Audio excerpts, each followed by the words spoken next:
Masechet Baba Mesia Daf Kof Yod Tet, the last daf of the Masechet Mishnah.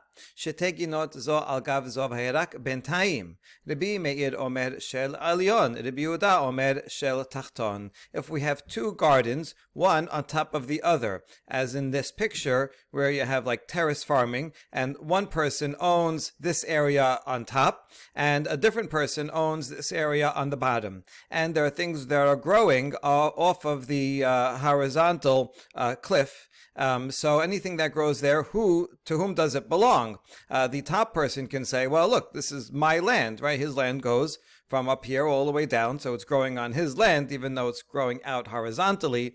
On the other hand, it's in the airspace of the one below. You could say, I own everything from the ground and all the way up. So this is kind of in between, and this is a machloket. Rabbi Meir says it belongs to the upper garden, and Rabbi Yehuda says it belongs to the owner of the lower garden. Here's their reasoning. Amar Rabbi Meir, im yirseh elyon likachet afaro en kan yarak. Amar Rabbi Yehuda, im yirseh tachton lemalot et ginato en kan yarak. Rabbi Meir says, if the owner of the upper garden wanted to dig down his dirt, then there would be no vegetables growing here. In other words, it would be his right to dig all this out, such that there would be no cliff here. He could dig it all the way down, and then nothing would be growing out of it. So, therefore, it belongs to the upper one. But the lower one has a counter argument. If he wanted, he could fill in his garden and raise it up, and then there will also be no cliff, and there would be nothing growing out of it. So, both of them have a way to stop that from growing.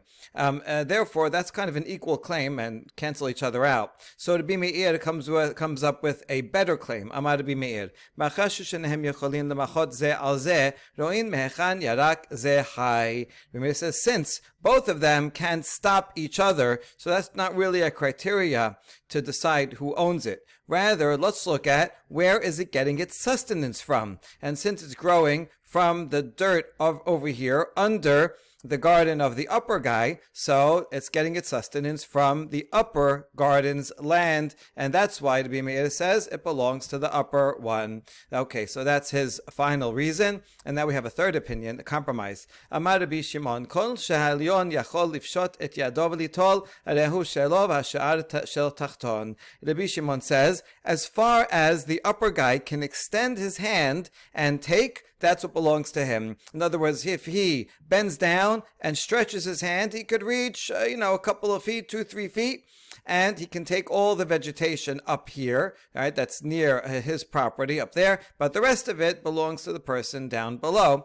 And so that sounds like a reasonable compromise. Amar Rava, Beikaro kula amala pligi de alyon have, ki pelige benofo. Rabbi Meir sabar shede nofo batar ikaro. Rabbi Yehuda sabar la amrinan shede nofo batar ikaro. Rava has an important limitation or reinterpretation of this Mishnah and the Machloket. He says, if we're talking about the root, everybody agrees that the root belongs to the owner of the upper garden, because the roots are actually under his garden. So certainly the roots are going to belong to him. The question is about that which is extending outwards, the leaves that are going out. Rabbi Meir says, we follow the root, the leaves follow the roots. We see these leaves, where they're growing from, where is it receiving sustenance?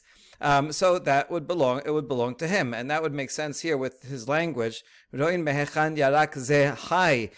leaves, although they're extending out, but they are getting sustenance from the ground of the upper garden, and therefore belongs to the owner of the upper garden. Whereas Rabbi Yehuda thinks that we do not say that the leaves follow the root. Rather, the leaves are independent of the root, and we look at the airspace. Where are these leaves? They're in the airspace of the lower guy, and therefore, although the roots of the plant belong to the upper garden, everybody would agree with that, but the leaves that are stretching out into the airspace of the lower garden, that belongs to the owner of the lower garden. Even though they're receiving sustenance, he doesn't care about the sustenance part of it.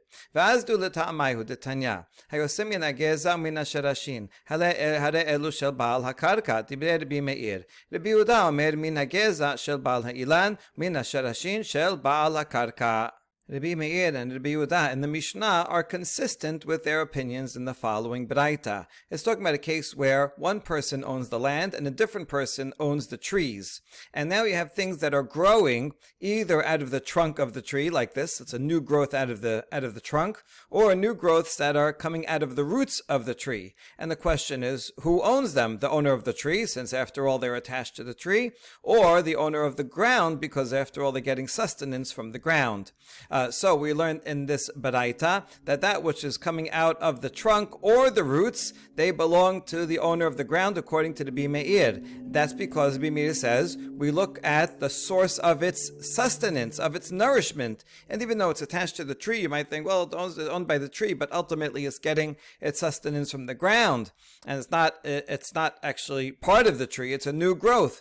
And therefore the Rabbi Meir says that either way, it belongs to the owner of the ground. Rabbi Yehuda, however, splits the difference, and he says if it's on the roots, then if it's on the trunk, then that belongs to the owner of the tree, because it's stuck to the trunk, and so anything stuck to the trunk belongs to the owner of the trunk, even though ultimately it's getting a sustenance from the ground. We don't look at the ultimate source of sustenance. This is coming from the tree, so it's part of the tree. However, if it's coming out of the roots, well, the roots are in the ground, and so the roots themselves are part of the ground, and therefore they belong to the owner of the ground. It's not because it gets a sustenance there, but because it's actually considered part of the ground. Okay, so we see that their opinion is consistent there. Not only there, not only in this place where it's talking about ownership, who owns this, the owner of the tree or the land, but also regarding the prohibition of orla. For the first 3 years, you can't benefit from the fruit of a tree. So even if you have an old tree, right, and you can use, but now a new one is growing out of the trunk or out of the roots.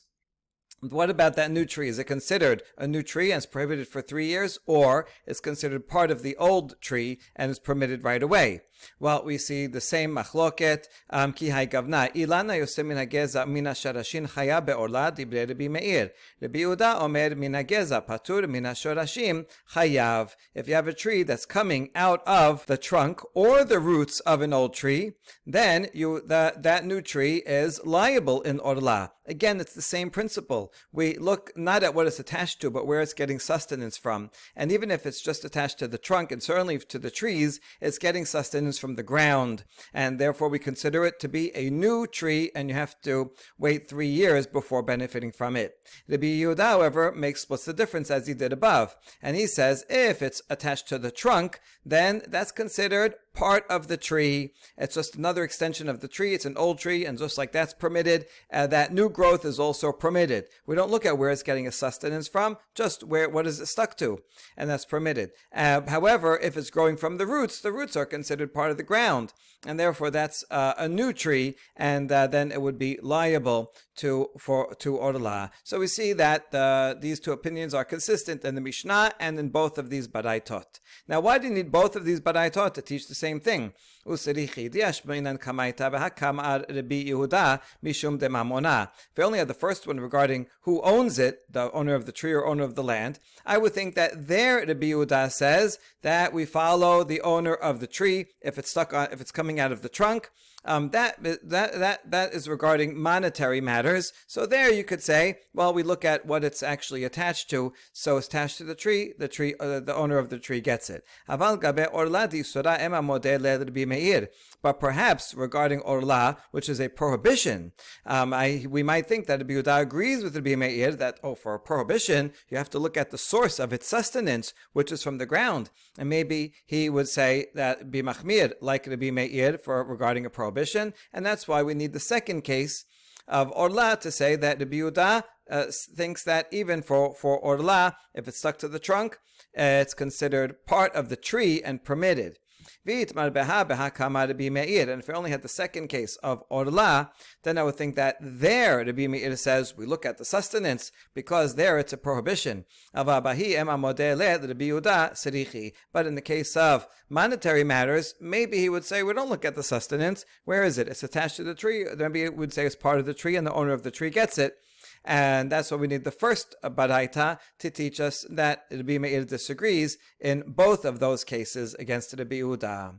Amar Rabbi Shimon, Kol sheha alyon yachol lifshot v'chule, Amri deber Rabbi Yanai, bilbad shelo ye'anes. Rabbi Shimon said that the top, the person who owns the garden on top gets all the vegetation on the slope up to where he can stretch out his hand and reach, and everything below that belongs to the guy in the bottom.